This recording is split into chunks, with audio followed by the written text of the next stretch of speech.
Hello, everybody, and welcome to a very merry episode of Beyond the Screen.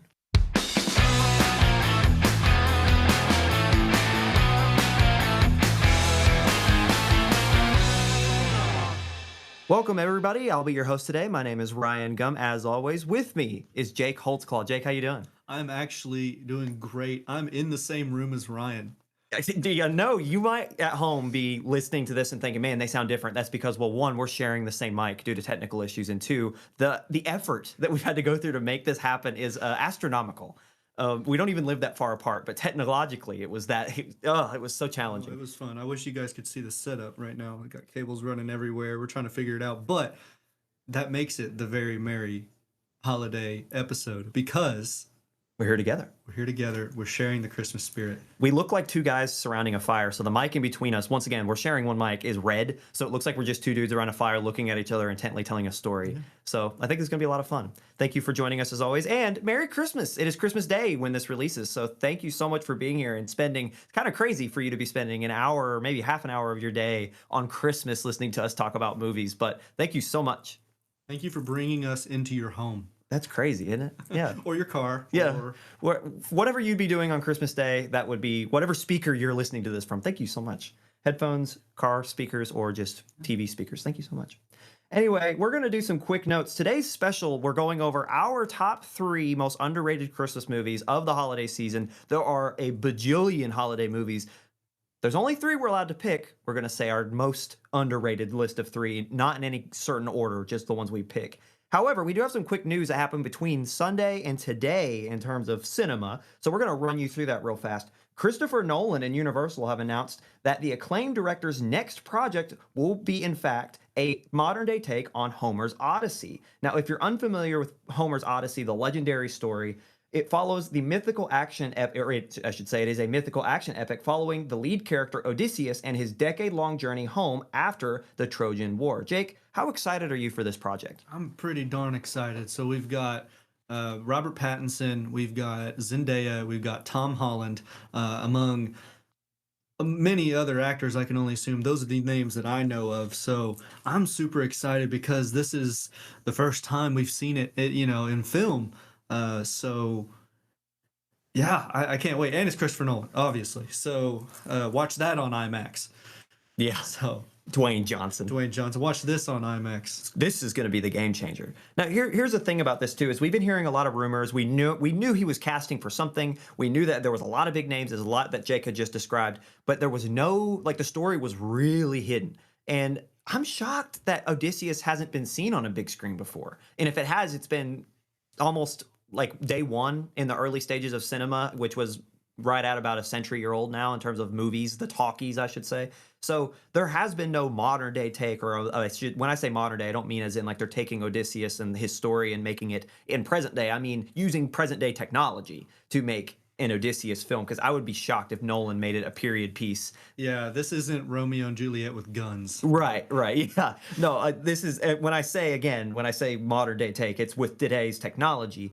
And that's really all we have for news. Not a lot's happened outside of Christopher Nolan doing his thing the past few days. So we're just going to go ahead and move on and get right into the special. No breaks today. You get a very special episode with Jake and I going over our three most underrated Christmas movies or holiday movies of all time. Now, obviously, there are an infantile number of holiday movies, so it's kind of tough to just pick three. So we're just going through, again, what we think are just the most underrated, and these are in no particular order. I, being the yapper that I am, I will start. And I'm going to start with Robert Zemeckis' 2009 take on A Christmas Carol. I love this movie. If you've seen anything Zemeckis, you'll kind of know his general feel from Back to the Future, from Castaway to Forrest Gump, all the way to the Polar Express, especially Polar Express. You'll kind of know that feel, especially with the animation of Polar Express. You'll know that he is very, very deep within character development. His characters stand out more than almost any director out there. He is very particular in how he presents his characters. This adaptation was written, produced, and directed through Disney by Zemeckis. So this is a guy who he has his hands in a lot of different pies in every single project he does, and more so in this one than almost any. So the thing I love the most, the visuals, is they're insane. From, again, that Polar Express level type of visual animation that is one of a kind, it separates itself from anything. Really, it's just so unique.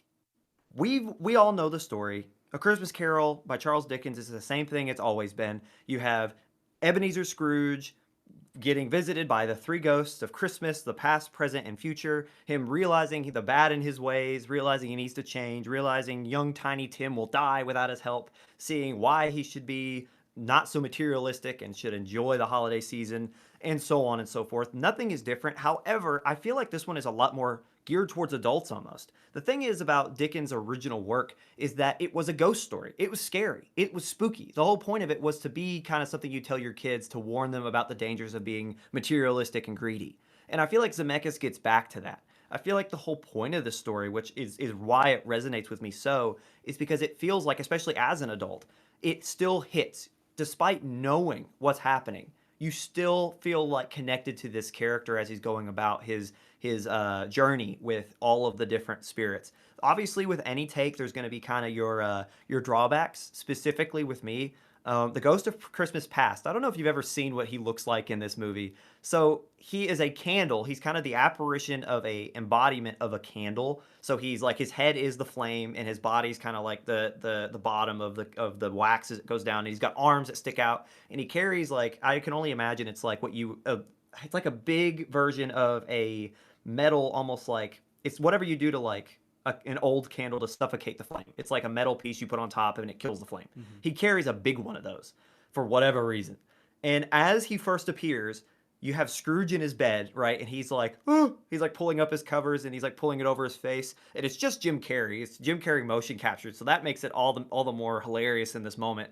And as he first sees the whispery voiced Ghost of Christmas Past sticks his arms out and just floats side to side all awkwardly. And the way it looks, this is the one time in this beautiful rendition in terms of the animation, it looks bad because you have the Ghost of Christmas Past, his face, whoever the actor was at motion captured, it looks like someone took photoshopped the guy's face out, made it a little bright, and just stuck it on a flame. And he is standing there staring, half smilingly, going back and forth. And you have Scrooge going, oh, oh, the whole time. I wonder if it's one of those like 2009 gimmicks where it's like, look what we can do. Yeah, so it's like we can put a face on a flame and go, ooh. It's got to be That's that. what it was. It's got to be that because what makes the scene worse is it lasts so long. Yeah, like it was a little painful to be in the scene. it cut back and forth like 5 times, and every time it cut back to Jim Carrey as Scrooge, he'd go, oh, and pull the thing up a little more. It's so that was a little bit of a goofy moment for me. It was a little silly, but in that same scene, I believe Scrooge, what it recommends that the flame kill himself or put himself out. Yeah. It's like that would kill me, and he's like, oh, I didn't mean it. I didn't mean you it. want me to so fast put my flame out, and he's like, no. But yeah, he's like, why don't you? You're so bright. And spoiler alert, he ends up putting the flame out himself. Murders his spirit in cold blood. Yep. They get shot into the atmosphere at like supersonic speed. Yep. But that secondary part especially, that's where it kind of gets like to the magical side of things, right? Like it never feels like it's too whimsical. It feels like a ghost story. And another thing too on top of it, especially with the Ghost of Christmas Present, he's almost like a biblical character. So that character is also voiced and motion captured by Jim Carrey, if I remember correctly. One, he laughs way too much. That made me kind of uncomfortable too. However, the way he's presented looks like a Jesus character, even with the crown. He almost looks like he wears a crown of thorns with the long hair, and he talks biblically. So he describes how he has 1,842 siblings is what he said. He's like, you know me and my siblings, I've got 1,800 of them. And he discusses, especially like later, Scrooge gets a kind of like a bird's eye view, which was one of the most beautiful lines in all the movie, when Present looks down at Scrooge as they're going around the town that they're living in and seeing it from a God's perspective, especially. And I'm going to butcher the exact quote, but Present says something to the effect of, very rare does man get heaven's view of the world, which was really kind of like, you wouldn't get that in like the Muppets take or like the Disney Mickey Mouse take on a Christmas Carol. You get these beautiful lines that I feel like are really kind of super rooted in source material. We've talked the past few weeks about source material and how close you stick to it. George R. R. Martin throwing his fit about creators and adapters not taking a lot from the source material. This feels like it's ripped directly from the book. It feels really close to source, and it's just very whimsical. And just from beginning to end, Jim Carrey, and this is another thing. Gary Oldman is in the film. He plays Cratchit, who is kind of the underling when Jacob Marley he dies. So then Scrooge is left to run his business with Mr. Cratchit, who is is a scary Gary, Mr. Oldman himself. So every person in this film plays their character to a T. It is just Zemeckis gets the best out of every one of his characters. When the visuals hit, they are fantastic and not just and so yeah, I love the story. I love its deep meaning. I love that Zemeckis brings it back to roots, but also brings it to a more broad audience because a kid can still watch it and enjoy it. But it feels like it's geared towards the adults, and I think it's underappreciated just as an art piece, really. There was one thing I noticed. So we actually don't see Scrooge meet Tiny Tim, or right, and Yeah, he's distraught that he's died, and there was no prior, I guess, relationship built between Scrooge and Tim on the screen. Now, I mean, I can assume that he's met Cratchit's son before, you would but think because but he knows who he he's is. yeah, but he was like, no, no, Tiny Tim, he's dead. I have to change my ways or else I've killed Tiny Tim. And it's like, well, I didn't think you really cared about people in general, especially from like the beginning where you were saying, are there not sweatshops? Are there not brothels or Right. whatever for these homeless people to live or Let work? them die. Let them die. And so, what? What's a cripple like Tim to Scrooge in the beginning of the movie? You almost want it to take that extra step Hmm. to really be like, okay, this is why it's different, other than the fact that he's being visited by a god, essentially, right? The other thing too, I'm happy you brought up that he didn't get to meet Tiny Tim in this adaptation. It feels like they ran out of money because you got to imagine back in 2009 for this type of animation, it had to cost hundreds of millions of dollars to produce. At the very end of any other adaptation, you see Scrooge meet Tim. And I think of like growing up, I watched the Disney where Scrooge McDuck is Ebenezer Scrooge, right? And in that version, he shows up with the turkey. If you know in the story, you see Cratchit and his family with Tiny Tim. They're talking about how they always eat goose because they're too poor to get turkey. And in any other iteration, at least as far as I've seen, especially the one I'm most familiar with, that my childhood being the Disney, really the Mickey Mouse one, Scrooge shows up with a turkey at Cratchit's house. And you don't see that. The ending just kind of drops off. Scrooge is all happy. He's all filled with joy. He's running around full of Christmas spirit. He gives Cratchit a some money and says, "Go buy whatever for whatever. We're gonna talk about your salary." And he sends him out, and you follow Cratchit. And all that happens is he looks at the camera and says, "And then he was the best man that's ever lived." And then Yeah. the movie just drops off and ends. Cratchit Cratchit became the narrator. Like after he Why? so Scrooge gave him money to go buy like a bunch of coal for his dying fire after telling him Yes. he's going to give him a raise. And then he closes the door behind him and waits for Scrooge, which was a little long, to start Stares at this dancing guy dancing in the inside of the window. office. And then he turns around and he starts addressing the audience. Cratchit starts addressing the audience, and it's just like, okay. Yeah. And then the movie ends. I think the weirdest line in that whole thing is because again, it's just Gary Oldman with a very British accent. He's like, and then he was the best. But the weirdest line is when he looks at again, looking at the audience. It says he was like another father to Tiny Tim, and it's like, but you're his father. Like, did you just forget who you are?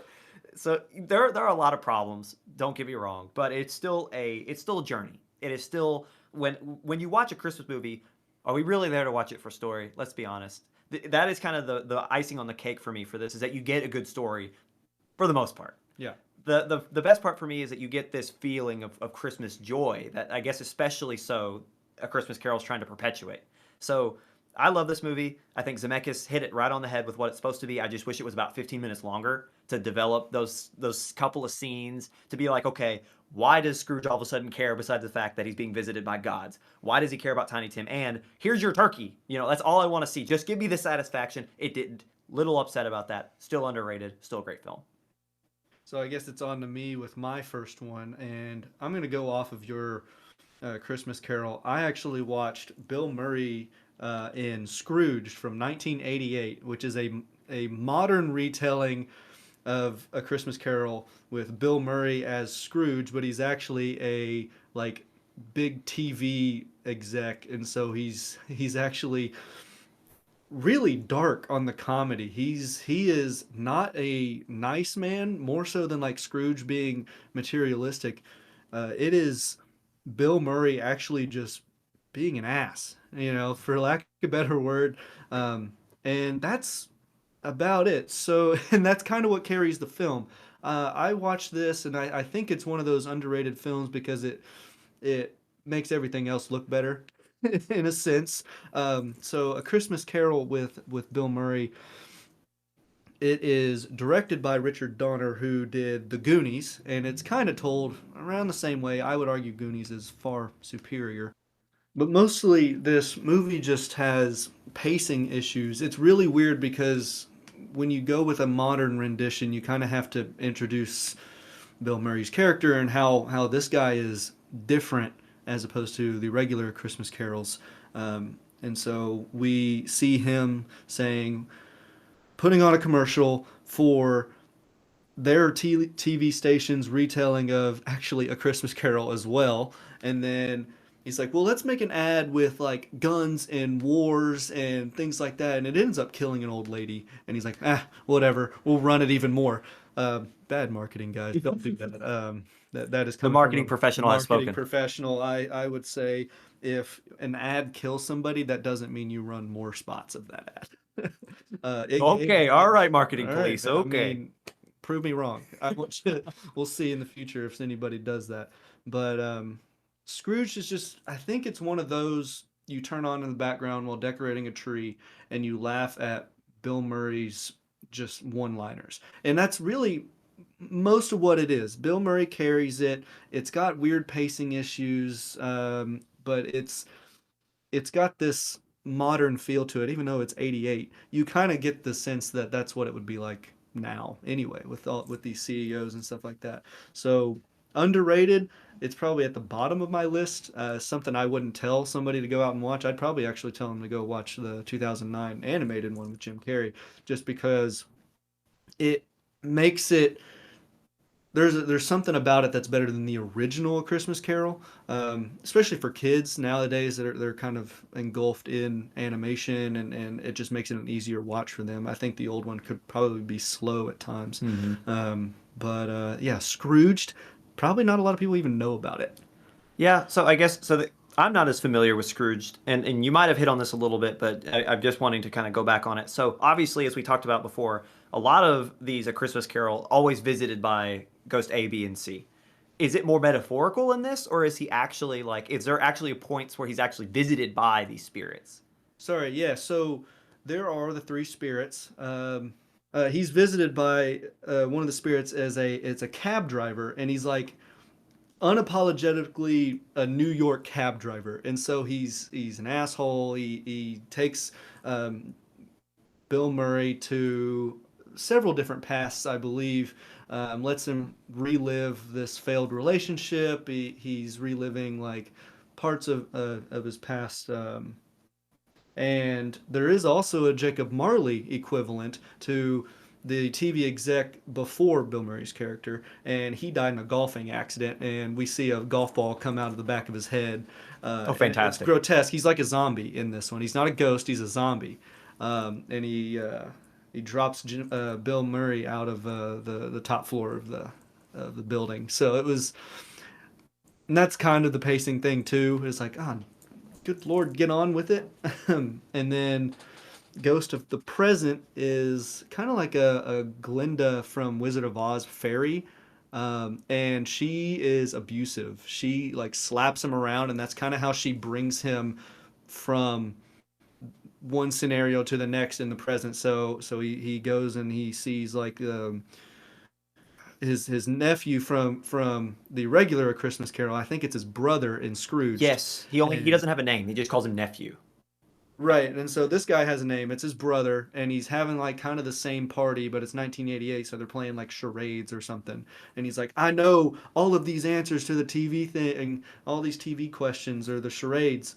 But he's not actually there, and Glinda, which like a bit, I don't know her name, just keeps beating him and hitting him in the nards and slapping him to take him to each new one. And then the Ghost of Christmas Future or Christmas Future, Ghost of Yeah. the Future, is kind of like the same grotesque skeleton figure we always see, except under the robe when Bill Murray opens it up, there's like weird small goblin zombie things under the robe that like scream at him. And so it's a little bit on the scary side. If I was going to show my 8-year-old this movie, don't show your 8-year-old this movie. There's so much in here that you don't want them to watch, Yeah. aside from this scary depiction of Ghost of Christmas Future.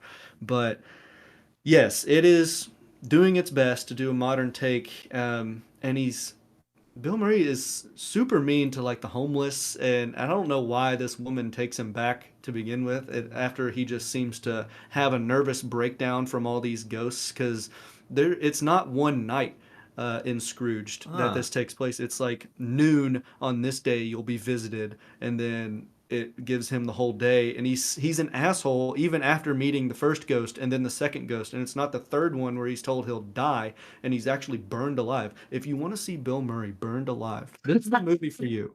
You need to watch this movie. So, but yeah, it isn't until that point where he's like, "Oh my God, I'm going to he double hockey stick," Yeah. that he becomes a nice person, and the woman takes him back and all that. So it's odd. It's just if you are tired of A Christmas Carol and you like Bill Murray, that would be why it's underrated. It's not necessarily an underrated Christmas movie as much as it That's is. just it's so odd because like going back to source material, specifically the film that we just talked about prior to this with Robert Zemeckis, I feel like that warning of hey, you're going to hell, like you will be dragging the chains that you forge in life, as Jacob Marley tells Scrooge. I feel like that is warned about right from the get before the ghosts even visit him. So that kind of adds to your pacing problem. And it's another interesting fact is it seems like they changed details around because you described the two goblins are with the future. They're with present in other iterations, but their ignorance and greed, I think, are what they are. And so like they're actual like plot points, like the two beings that hide under the robe. And it's interesting that they're under future. It sounds like because to me, a Bill Murray led modern take on a classic story that's dark seems like it has a recipe to succeed in any really avenue. It's really unfortunate that these small details are kind of what ruined it. It I think it was a writing problem, and I don't have the writer in front of me. I just think the way it was written was not ideal, and I don't know if it was because it's a modern take and they had to take extra liberties Yeah. because Charles Dickens wrote it for that time, and then the 2009 one was in that time, and then now you've got a 1988 modern rendition. I think there's things you have to walk around maybe. I want to give the writer credit. I want to say that that is what they had to do to make it work. But I would actually be interested, and I am against all these coming out with already told stories, but another modern one maybe, and then after that I'd call it quits. If you can't do it in 2024, 2025, you probably shouldn't do it at all. It's been since 1988. You heard it here. We don't need remakes. We don't need modern day renditions. You get two You, tries. there is a limit. And there, listen, A Christmas Carol is on that second. It's very close. All right, moving on. If there's anything I should say first, do you have anything else you want to say about Scrooge? Notable scene in Ghost of Christmas Present. It's played by Carol Kane, which I don't know who that is. And then Murray was actually famously injured during a slapstick scene with Ghost of Christmas Present, which is the lady who's beating him. Oh, So of he was course. injured. No, Um, I'm sure that take is in the movie too, where he's I'm actually sure. hurt. I'm sure. Bill Murray probably wouldn't let that slide. It'd have to be in the movie. Yeah. So that is it for Scrooge 1988. Man, Watch it at your own risk. what a ride. Yes.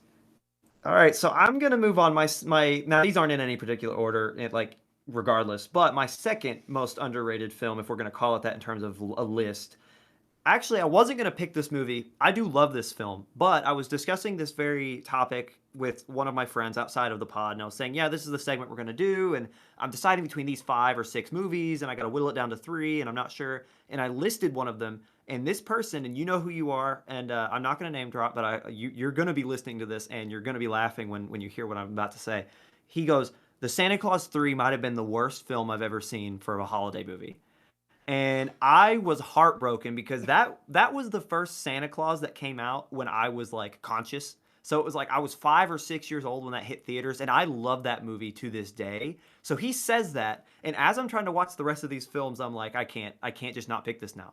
And I think this is a little bit of bias because I was so mad that he dares say that about one of my favorite holiday films. So the Santa Claus 3, Alan, is my second most underrated holiday film of the year. Now, when I say this, am I saying that the Santa Claus 3, for those who have seen all of the trilogy, not the sequel series that's coming out now, from 1994, I think, to 2006, if you've seen those three films, the Santa Claus 3 is the worst of the three, unequivocally. It is just not, it doesn't stack up. The first two are, I should say this about all of them, really. They build a world better than any other film, and the thing is, it's a Christmas movie. The world building is fantastic. You feel like the North Pole is huge. You really feel like Tim Allen is Santa in every single one of these films.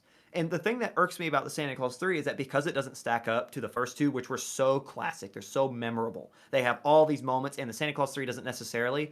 People immediately assume it's terrible. So, getting into the story of the Santa Claus 3, it is following Scott Calvin, who is the real person behind Santa. That is who Tim Allen plays. He has since remarried, and he's on the way. His wife is on the way. Her name is Carol. She is pregnant and about to deliver, right?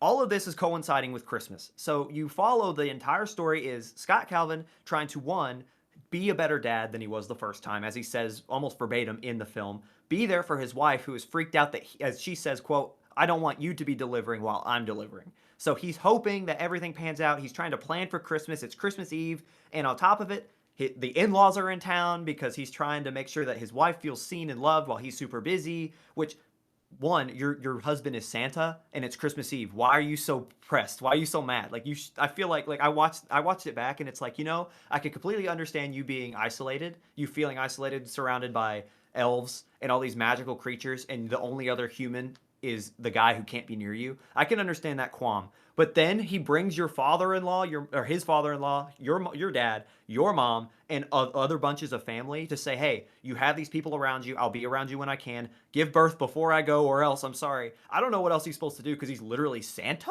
So I watched a YouTube video on this. I watched Santa Claus 3 a long time ago, and I did not find the time to watch it again. But I watched a quick breakdown, and that guy had some great. I wish I could plug him for give him credit, but he had a great point. Is Scott goes and sees his family twice before he brings his wife's mother and father to the North Pole. And in prior movies, we've seen him travel to, I'm going to call it the real world, or just normal North America from the North Pole several times throughout a movie. And it seems like she's not allowed to leave. Ooh, she held against her will? Right. And so Ooh. what this guy's talking about is he's plucked her from, in Santa Claus 2, out of North America, brought her to the North Pole to marry her on a whim because he's going to not be Santa Claus if he doesn't. Spoiler alert. Yeah, that is the plot of the Santa Claus 2. And he then almost immediately impregnates her.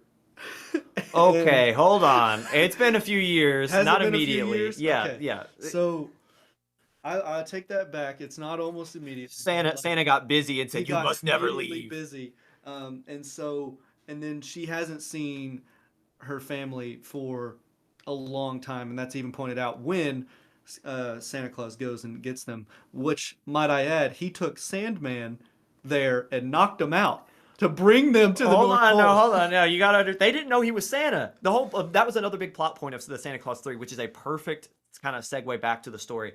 There's this thing called the SOS, and Curtis, who is the most annoying little elf, he is now number one elf in the Santa Claus 3 because they couldn't bring back, I don't remember the elf's name, the cool elf from Santa Claus 2. Out. Yeah, he did age out. So they couldn't bring him back. He aged out. So they just said, you know what, Curtis, you're now the head elf in the story. And he is, again, the most annoying character in the entire film. He's like, the SOS, the secret of Santa. You must protect the secret of Santa. So that's why he brought Sandman to knock them out, because they didn't know. They thought he was from Canada. So they didn't even know he was from the North Pole. They didn't know he was Santa, even though they said, hey, you look like Santa, like multiple times in the movie. He's just like, anyway. I'd have put the dots together. He's a toy maker in Canada, and he looks Who like Santa. looks like Santa. Come on. Yeah. Well, anyway, anywho, they bring him up, and I guess that's kind of my point. Like, that's a great point that kind of pushes back on what I was saying. So, yeah, I think that there should have been, I guess, a little bit understanding both ways. And I'm just going to say, who knows, maybe between each movie, because there are a number of years that pass, maybe between each film, which technically was 12 years because there's some time travel involved, which we'll get to between the first one and the second one. And I think the first one and the third one, I think the second one came out in 98, 99, maybe 2000. No, 2003, actually. We're figuring it out. Anyway, she had been Mrs. Claus for at least a couple years by the point that she's about to give birth. So who knows? In that time, they could have been down, but there's a plot point with the parents that it was 2 years. So, or Or 2000, two, it was 4 years, 2002. sorry. So there was a plot point that the parents were like, there has to be a perfectly good reason why you cut us out of your lives. So, maybe she didn't. It's at least been 4 years because they make it a point in the timeline when they go back in time to say, oh, 1994, present day. So there's at least been 12 years in between the two. So, On top of bringing her mother and father to the North Pole, it's not just other family members of hers. It is Scott Calvin's ex-wife who they're friends? and her daughter with another the ex-husband. Who is Scott's niece, And Scott's niece, I think, or at least he calls No. him Uncle Scott. Is Uncle what she Scott, calls him. but it's because it's his ex-wife's daughter with another guy. No, you're who right. They divorced. So yes, okay. So I think another point too is that they're like, we can't just bring other people in. So her friends are just going to be his ex family because that's the only other humans we have. But So it's kind of odd. yeah, it is. It is. Well, even the parents make a point of that in the movie because they're like, "Oh, if you're not going to be incredibly threatened by your husband being best friends with his ex-wife, I'm not going to judge you." And Carol, that's her mom saying that. Carol, who is Santa's wife now, is like, "Ha ha." And they Just brush it off. Yeah. So we've not actually gotten to who is the best main part. villain. Who's the main villain of this movie? Yes. So sorry, this has been so convoluted.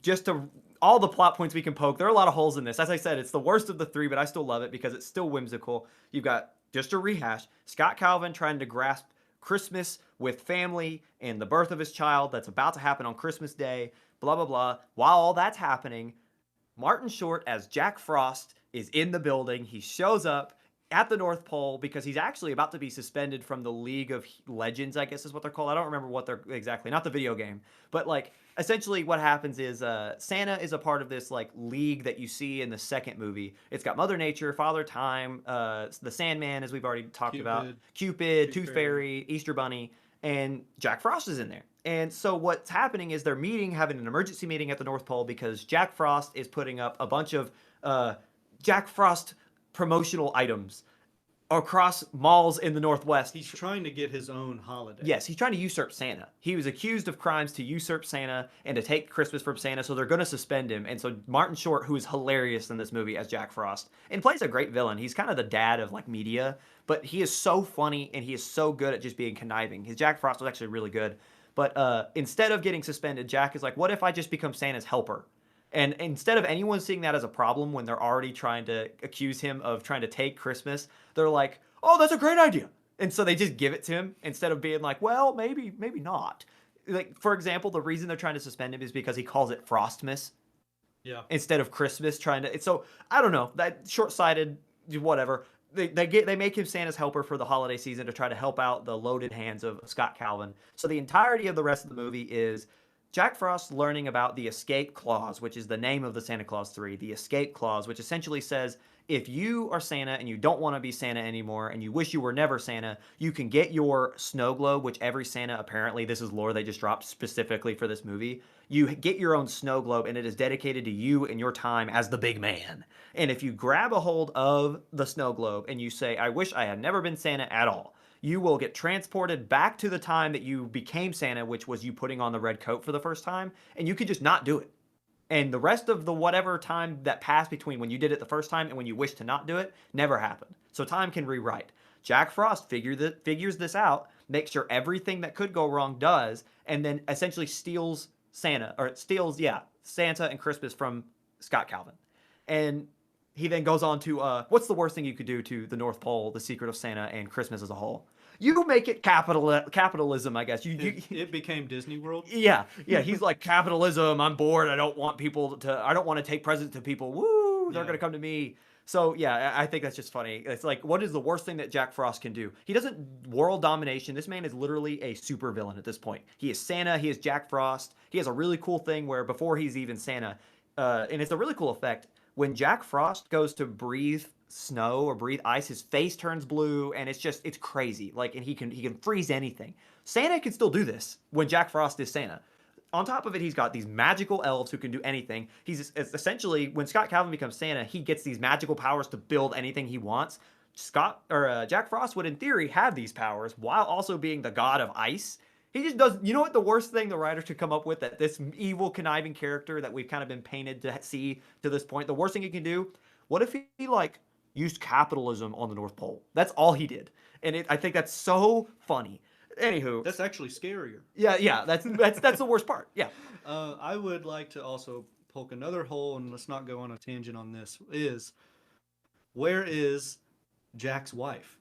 It is, so when he put on the coat, Santa's coat, when they went back in time, Ah. he gets transported into the future for 12 years. And then Scott gets transported 12 years into the future where he would have been if he didn't put the coat on. So he's this businessman who doesn't see his family all the time. Yeah. And I think they actually hate him when he's trying to like figure out, because he has no memory of the past 12 years when it teleports him there. He only has memory from when he was Santa Claus. Yeah. Well, So before he became Santa, he was a jerk. So in theory, he Yeah. would have stayed that way. And I think he just moves up. He has his own assistant and stuff like that. But he makes his way to the North Pole, and I don't remember how he gets up there. And he confronts him, and he's like, "Hey, I haven't seen you in 12 years." Or Jack says, "I haven't seen you in 12 years." When it's kind of like, "Oh, okay." So he's been running this place. You get the reveal of Disneyland and stuff like that.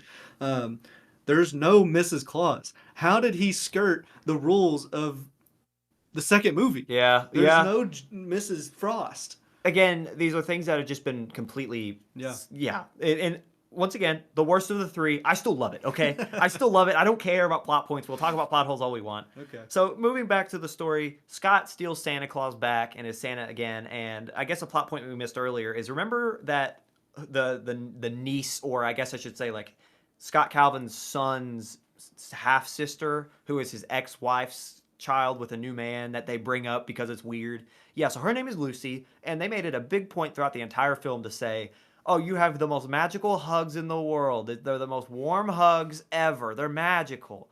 So anyway, between that first time that was commented on at the very beginning of the film, "Lucy, you have really warm hugs," to this point when he steals it back and is about to go deliver presents, Jack Frost, when he first got Scott Calvin's snow globe to make him say, "I wish I wasn't Santa," and take him back in time, he freezes Lucy's parents, which is again Scott's ex-wife and her new husband.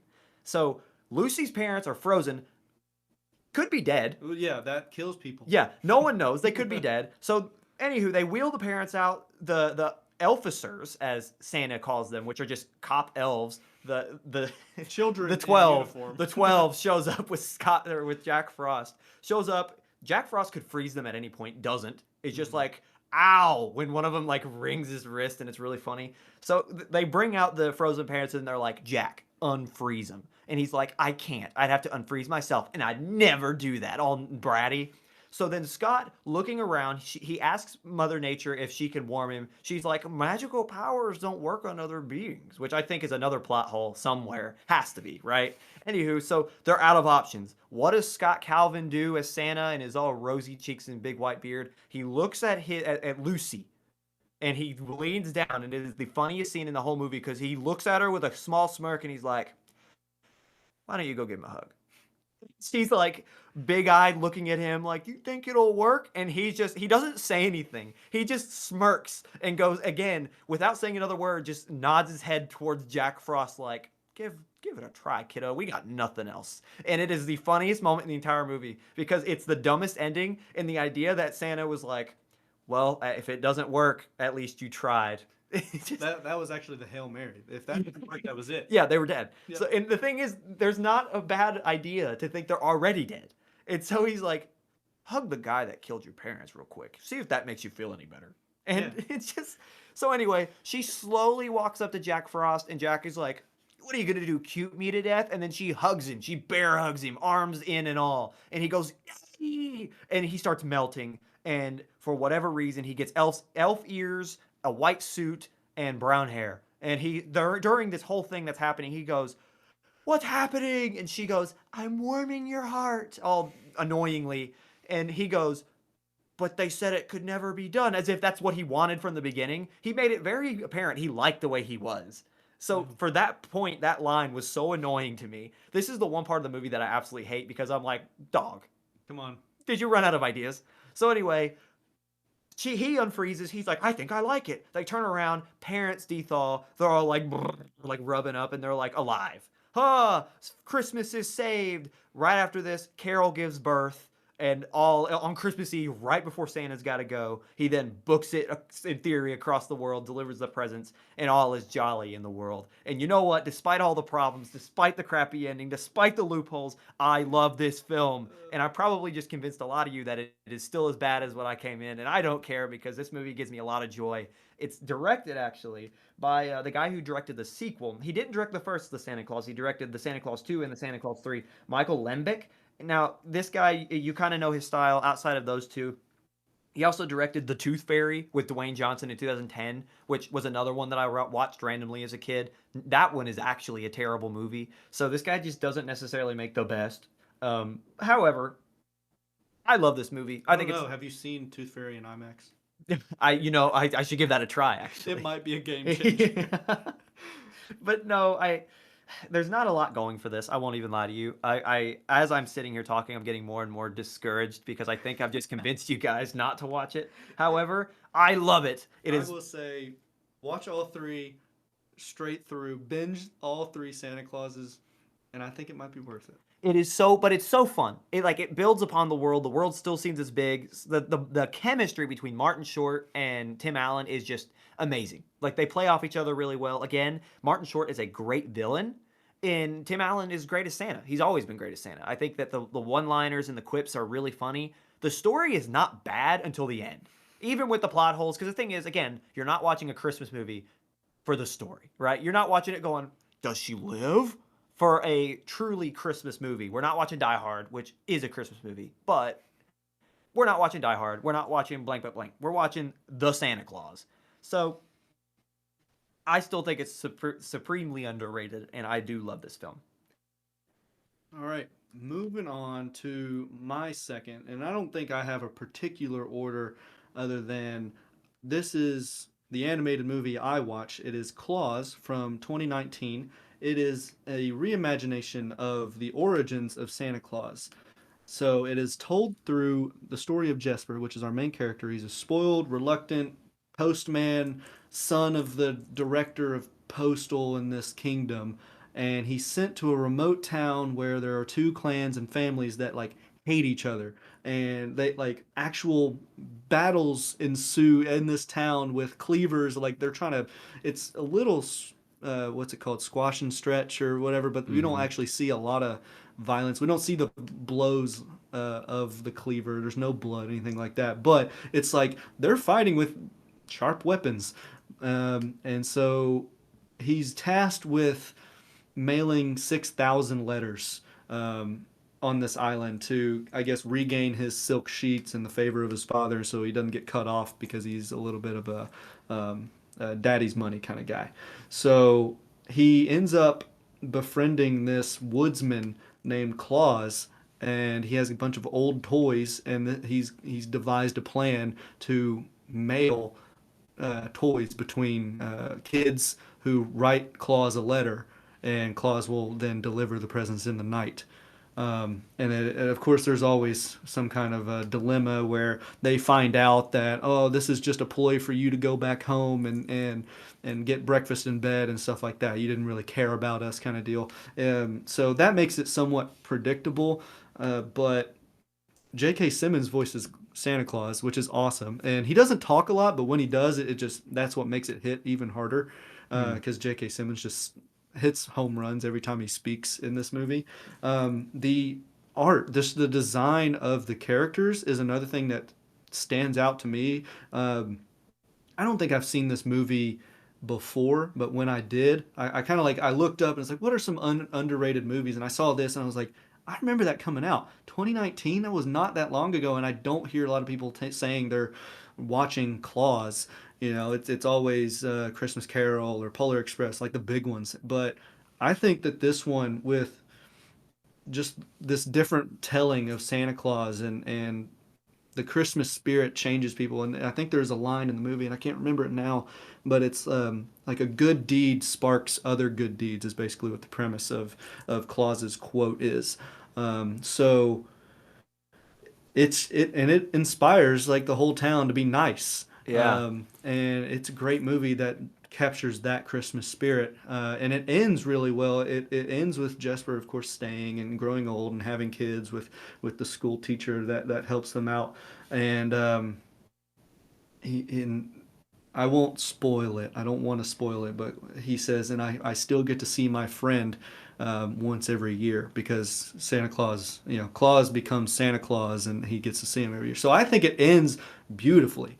A lot of people have their reservations about this movie because some say it has a pacing issue. Some are more like it's predictable. This storyline has been told before where he gets found out Mm. with going back home. You used us to get what you wanted, but in reality, you're on the main character's side because you can tell that he's changed. He's not what he used to be, and he has to prove that.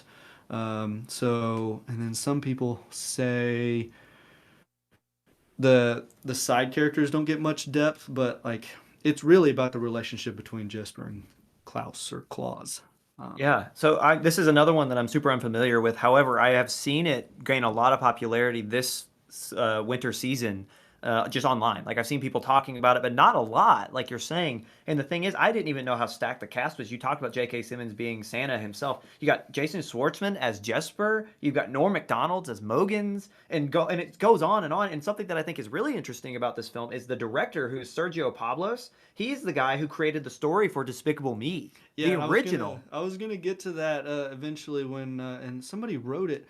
It was oh, never mind. I don't have the writer here, but I know it was first animated Netflix film nominated for an Academy Award, and then yeah, the director did Despicable Me, and then it's a hand-drawn animation but enhanced with 3D techniques for lighting and For the texture shadows. for the shadows. Yeah, see, And that's so nuts. it's so the way it's lit and those shadows it makes it feel warm and it's got a muted color palette which is odd enough every time you see Claus it's warm he's a woodsman he's up there he's chopping wood but overall the town is just gloomy and sad it's like a fishing town it looks like it smells everybody's got guns and knives and it's so sad and by the end of the movie it's such a happy town you know Yeah. so I think that would be my top underrated film is Klaus from 2019.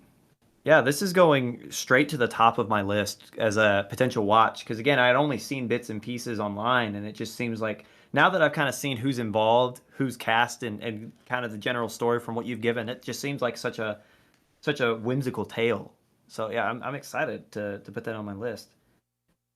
On to number one in our list, or I guess the last entry for me, it's unequivocally number one. But before we do that, I want to thank you guys again. We said it at the top.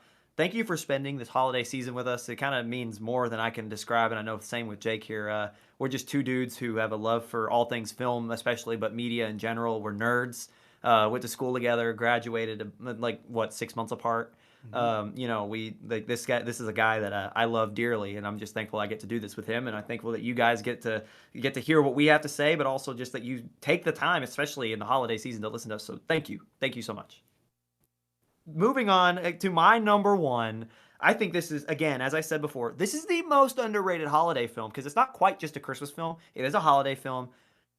It is DreamWorks' Rise of the Guardians. This film stars Chris Pine, Alec Baldwin, Hugh Jackman, Jude Law, and Isla Fisher. This film is just magical. I remember watching this when it first came out. It came out in 2012. I was just a kid, and I remember it taking me to a place that very few films have. And the other films that were able to do this still are with me to this day in terms of like I was 6 years old when Michael Bay's Transformers came out. I still to this day love Transformers. Star Wars, I watched right after that. And in a lot of ways, Transformers led me into my love of sci-fi and all things fantasy because Star Wars was right there, and then the Lord of the Rings and so on and so forth. And it's just like very few films and IPs have had this effect on me like Rise of the Guardians. And this is a film I watch almost every single year during the holiday season, even though it's not quite a Christmas movie. It takes place around Easter, like before, during, and after. So I don't know. It's just something about it just gives me that what we were talking about earlier, that holiday feel. Moving into the story, you follow the journey of Jack Frost. It's a 300-year journey. Really, it's about one, But the story starts, you see Jack Frost rise out of a lake, out of a frozen pond. The moon, as Chris Pine, once again, who voices Jack, is describing, I was scared, and then the moon told me who I was and not to be scared. And that's all he said for 300 years. Now, the man in the moon, it's really, there's not a lot of folklore behind that, but the man in the moon is a big story driver in this realm of storytelling. So, in Rise of the Guardians, all of your big like holiday folklore. So again, the Easter Bunny, Santa Claus, the Tooth Fairy, Sandman, and now Jack Frost are all guardians chosen by Man and Moon to protect the children and the holiday season from itself and from other beings, as we'll get into.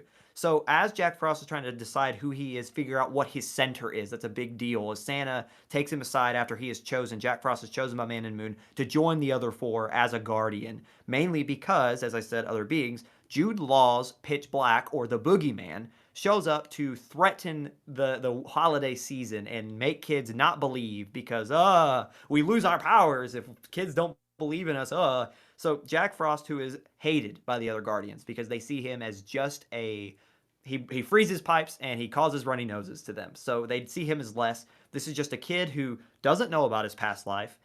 Because as we will learn, Jack Frost had a life before he was Jack Frost. He doesn't know about his past life. He doesn't know why he was chosen. He just knows he has this power to make it snow. He has a power to cause snow days and to give kids fun. And the rest of them, being Santa, the Tooth Fairy, and all that, they just don't see him as that. One of the things that the story does so well as the story progresses, they fight the boogeyman.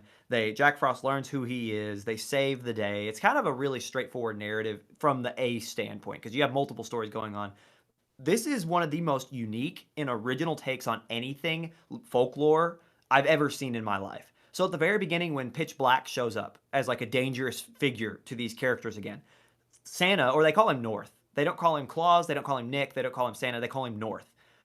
North, he pulls a lever and the Aurora Borealis shoots out. And that is the signal for the rest of the Guardians to say, hey, that's our signal to meet and that, hey, there's a problem. I love the idea because I've never seen anything folklore with the Aurora, at least personally, the Aurora Borealis. Super original. To the areas that these places inhabit, these people inhabit, from Santa's workshop to the Easter Bunny's warren, right? To the Tooth Fairy, she has like this, she's almost like a bird. She is like a legit fairy, but she has this realm where they collect the teeth. And the teeth themselves have lore. They house the memories of your childhood instead of just this creepy being that takes your teeth and leaves a penny, right? Like there's a reason for that. They leave the gift, they take them because they house and cherish those memories that are attached to the teeth from when you were a child, which is so much deeper. The story goes, and it's so magical. And again, I don't want to spoil it. I've been kind of light on plot details because this is one, like I'll spoil the others because you either know about them or they're not really worth trying to keep a secret. Because if I tried to not tell you what the Santa Claus 3 was about and you watch it, you'd be like, what? Why'd you not tell me? Yeah. But the Rise of the Guardians is so opposite of that because it's so amazing. You just have to watch Jack discover who he is. You have to watch just the plot holes, or not plot, sorry, the plot twists and all this stuff. As always, I'm going to give the negatives because I think that you should be given a front forward facing of all these stories. There are negatives. One, I feel like there is kind of like there are some continuity errors per se. So when you're not believed in as Jack Frost is at the beginning of the film, it is shown that people run through him. He cannot touch or be seen by mortal man, and that bothers him. Because he is a very playful being. His whole point, his existence is to essentially, as like it's shown, is to be kind of the whimsy in your childhood. Like think about what it was when you were a child and it was a snow day. That feeling you got in your chest about how exciting it was and how amazing it was. Kids today won't know that because NTI and whatever, snow days don't exist anymore. But when at least we were kids and anyone are older than us, you got that feeling. That is Jack Frost, which I think is so original. Talk about the originality. Jack Frost is kind of this character is kind of the being that perpetuates that feeling that you got as a kid. That is just really him discovering that as his center. All the way down to, but anyway, the point, going back to the plot holes, I should say.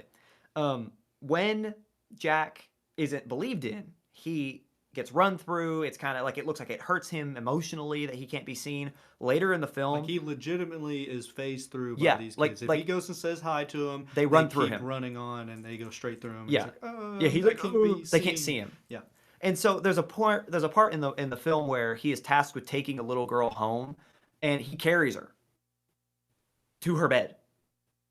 How did he do that? He's like he can't even when he's trying to like to interact with people. They run straight through him, cannot be touched, but he's able to pick up this child.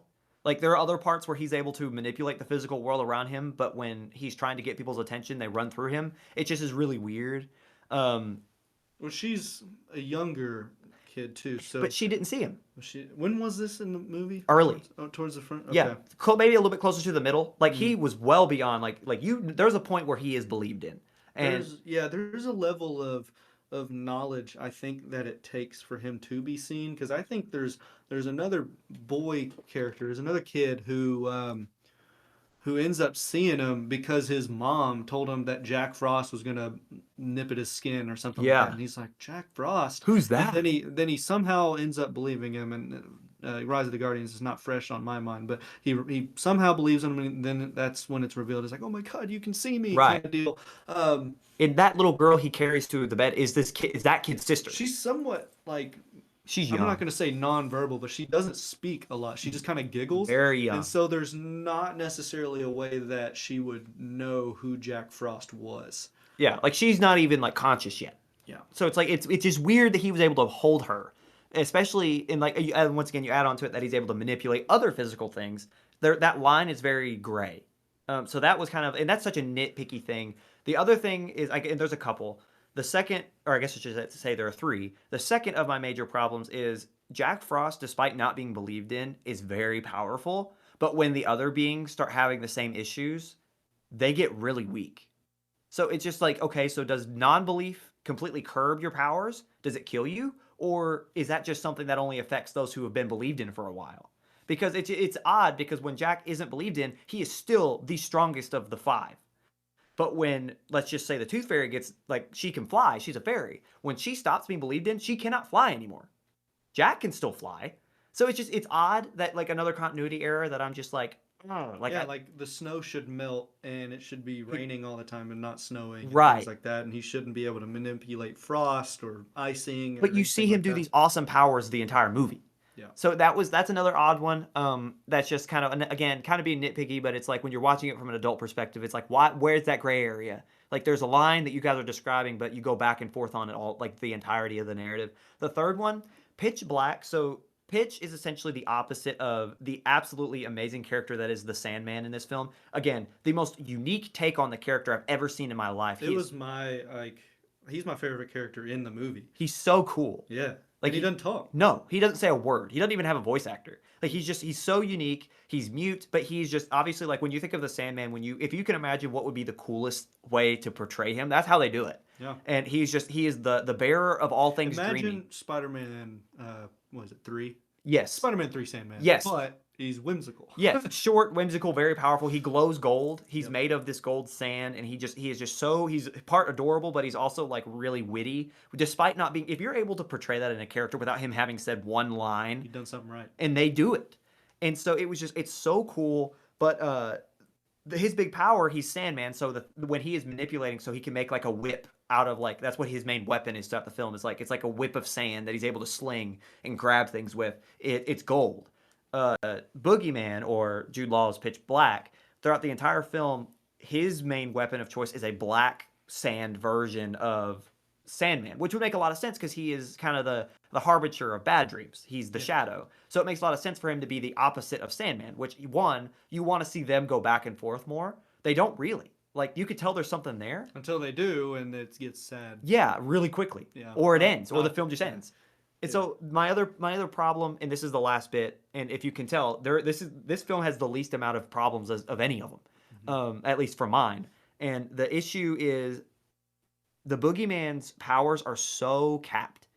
Like all that he does, he makes a horse like version of the black sand, and that's it. It's a skeletal horse, and It- mind you, it was kind of scary at the time. I remember watching it when I was young. Yes. It reminds you of I think they're called the Thestrals in Harry Potter. If you've seen Harry Potter, they are like, it's not quite skeleton, but it is. It's very thin skin. You can see every bone in the Yes. body, and they're kind of shadow creatures as well. And so for a young one, I was like, oh god, scary. this guy means business when he pulls up with the horses. Mm-hmm. Um, But that's it though. Like he makes an arrow, And at some point, he just throws what looks like shadows at Jack Frost.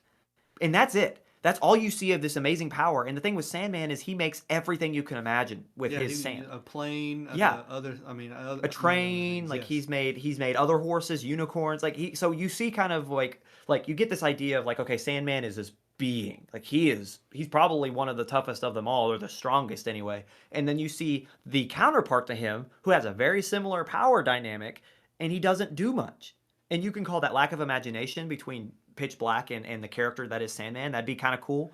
But it just it's frustrating because it's like, okay, when he shows up at the end with a legion of horses, right? He's got all these horses. You're like, this is the entire movie. Is I've seen you have these horses. Where is the rest? I was under the impression, and I don't want to spoil it, but I feel like I'm going to here. So avert your eyes, skip ahead a few minutes.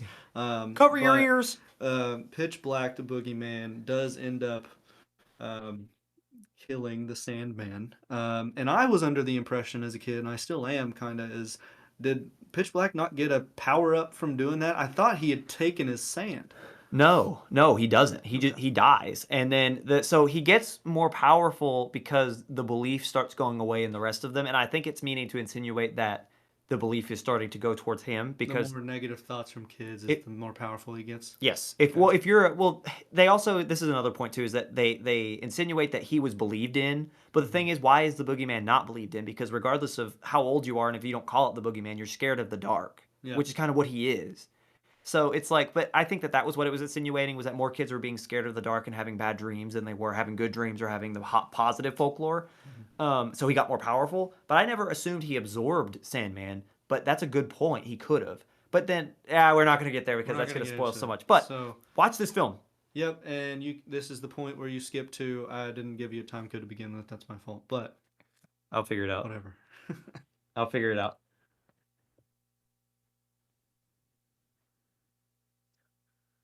I would like to talk about with Rise of the Guardian. When I first saw this, this was the world building like Ryan had talked about, but also the new but same like the character. So Santa Claus he dual wields cutlasses. Of course, the Tooth Fairy is this hummingbird like fairy creature. There's the what's sorry, I'm blanking. Easter Bunny is Australian. Um, 6'2". with boomerangs, and he's a rabbit. Like he's actually like I mean Easter Bunny, but he is not a human. I guess he walks on two He feet. He's looks more kind of like a humanoid. jackrabbit. Yeah, and so but he's like super awesome because he's got boomerangs and he's an Australian rabbit. So and then am I Can you guess missing who one? Hugh Jackman plays in this movie? Just from us Yeah, telling the characters, could you guess who he plays? and it works. He It does so works. well. You You know, don't even question why the Easter Bunny's Australian. no, and it's like, yeah, that makes sense actually. So, and then Jack Frost just having the most cool elemental power of control over ice and snow and all of that make him truly that. And that's why I'm wondering if that's where his power comes from. More so is people believe in the weather. Ooh, is he more elemental? Maybe that might be why. And I don't know if we see him lose a lot of power once Pitch Black comes into his peak, but I guess not. So Ryan's shaking his head at me saying I'm an idiot. So, No, but you're wrong. is that it for Rise of the That's Guardians? just please watch this movie and just be impressed by the originality. It is awesome. I concede. Okay. So at this point, I'm going to do a little summary. So that's Rise of the Guardians and Claws. If you're going to add two to the list, these two would be the ones you need to add to your holiday list at the very least. It doesn't have to be Christmas to watch Rise of the Guardians, but it does somewhat take place during Christmas. For the final film, my final film, this is more of my goal is to tell you why you shouldn't take this off of your current Christmas list or why you should add it on there if you're for some reason not already watching this movie. And that is National Lampoon's Christmas Vacation, 1989. I love old films, the 80s especially. So, directed by Jeremiah S. Chechik. I'm not sure what else he's done, but it was written by John Hughes, who did Home Alone and The Breakfast Club.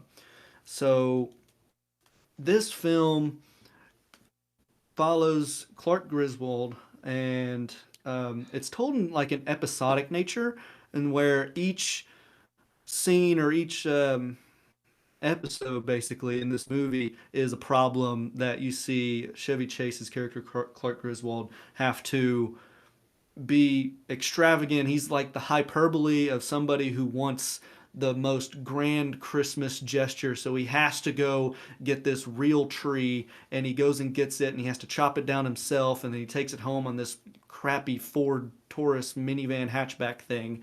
And then it's obviously too big for the living room. So every single thing poses a new problem, and that's kind of how it's told. And a lot of people don't necessarily care for the episodic nature of it. They don't think it's a seamless story, whereas I think it makes it so much more digestible. And so that's the problem. This is how he's screwed it up and or worked his way um, to figure it out. But it usually ends with Clark Griswold not doing so well, Well, either getting hurt or let's think about what it's like being in a normal family day anyway. Like nothing goes to plan. yeah, if well, it feels like you talk about episodic. It feels like if I'm with, so I come from a big family, like, and I'm gonna be with my family in the next couple of days for the holiday season. If I woke up at 9 and went to bed at 11, it would feel like a whole season of a television show happened because of the different conversations, the different activities, and the different just whatever. So I feel like that almost adds to it because I know exactly what you mean. But for me, it almost like I felt like I'm actually watching a day in this guy's life or a week in this guy's life. Yeah, I don't even know if it's a week. It might be told over like several days because there's like an advent calendar that pops A up couple days. after the scenes that it's like this is now the 24th and it brings you to the one of the second to last episodes. I call them episodes. I mean just portions of this film, but some people don't like that. I'm for it. I just think, and despite what you think about Chevy Chase, I know he's probably had his fair share of problems, and people really don't like this guy. Chevy Chase being controversial. Maybe, yeah. Yeah. I don't know. But this movie, I think he plays the character so well. I think he is Clark Griswold. I always see him as that, and not so much his TV show stuff. I look at him and I'm like, geez, he's gonna do something. Something's gonna happen. He has to have 25,000 Christmas lights on his house, and there's I'm gonna tell you a scene. I'm gonna spoil it a little bit, but he when he plugs it in and it finally works, the whole city power grid like fades and they have to turn on nuclear backup and the city comes back after he turns his house on. It's small little jokes like that really capture me. I love that kind of humor. And there's also some dirty jokes they're kind of hidden in there. I mean, I don't think it's something you can't show your kids, but there's some things that make me still laugh to this day. So it's one of those that a lot of people already watch it. It's not necessarily underrated, but it's not a movie you should shy away from or forget about because it still captures that kind of meaning of Christmas, whereas Claus was giving you the spirit to do good things and be nice just because love thy neighbor. Yeah. This is one of those don't lose the spirit despite the hardships and the just the uphill battle that it is of bringing in a huge family because that's kind of the whole point of the Christmas Vacation is he even though his wife tells him, "Is like I don't know, we never had your parents or my parents, and remember the last time we did this, and they got mad at each other and stuff like that." And Clark's just gung ho. He wants it. He wants a big family Christmas, despite all of the characters that it brings to the table, literally. And I can't help but think about his cousin Eddie in Shitter's Full when he's pumping out his RV into the sewers, in the street, and that plays a key role later as well. But it is just so funny. I saw a Christmas sweater with Shitter's Full written on it. It's still classic. It's one of those ones that should not leave the Christmas list. If you have 5 movies you watch while decorating your house, this should be one of them. Amazing. So in short, this should be higher on your list or on your list because it feels so real. Yeah, I think even though it's 1989 and it might be a little dated in terms of everything going on, but there's still like a shopping craze. There's still like and he put a down payment on a pool and the Jelly of the Month Club came in the mail in place of his bonus. And so there's this stress that he wants to put in a pool for Christmas for his family, for everybody to use. So he's a family man, and it's just that's A wealthy the point. one. A wealthy one at that. Well, not if he doesn't get his bonus, Oh, but yeah. I'll let you guys watch the movie and figure that out how he does end up getting his bonus. All right. Well, any other thoughts before we let the people enjoy the rest of their holiday? I will say no. I have nothing else besides there are other National Lampoon's vacations. I have not seen them. I don't think they're as good as there's one they go to Vegas. I'm not sure of the other ones, but I I would watch Christmas Vacation all year just because I like it so much. I think it's the humor's there. It doesn't have to be Christmas for me, but I'm also one person who watches Baby Driver 8 times just cause. Which is another great movie to watch like that. Despite actor controversies, there's always seems to be controversies that follow my favorite movies. That's unfortunate, but you win some. Maybe a couple. Yeah, not most. Definitely not most. So, All right. Ryan, got anything to say about Christmas? I just can't thank you guys enough for being here. I'm excited for kind of the new year. Got a lot in my personal life coming up in the next few weeks that I'm really excited about. I'm excited for this to see where this goes. If you liked it, please give it a like, give it a share, do what all you need to do, whether you're watching this on YouTube, Spotify, Apple Podcasts, or wherever this is. Leave a review if there's a comment option. Please, whatever, comment, like, share. You know the drill. Let us know what we can do better, what we're doing wrong. Disagree with us. Disagree with us, please. We want you to create a dialogue. Yeah. We strive off of that, and if you're willing, we might even bring you on and let Yeah. you spiel. Or use your comment at the very least, Yes. and have it be a plot point, a talking point on the show. We would absolutely love to insert a audience segment within each of our episodes. But other than that, that's all I got. Thank you guys for listening, and Jake, say goodbye to the great people. Merry Christmas, everybody. Happy holidays if you're not a Christmas guy. Merry Christmas, and see you guys later.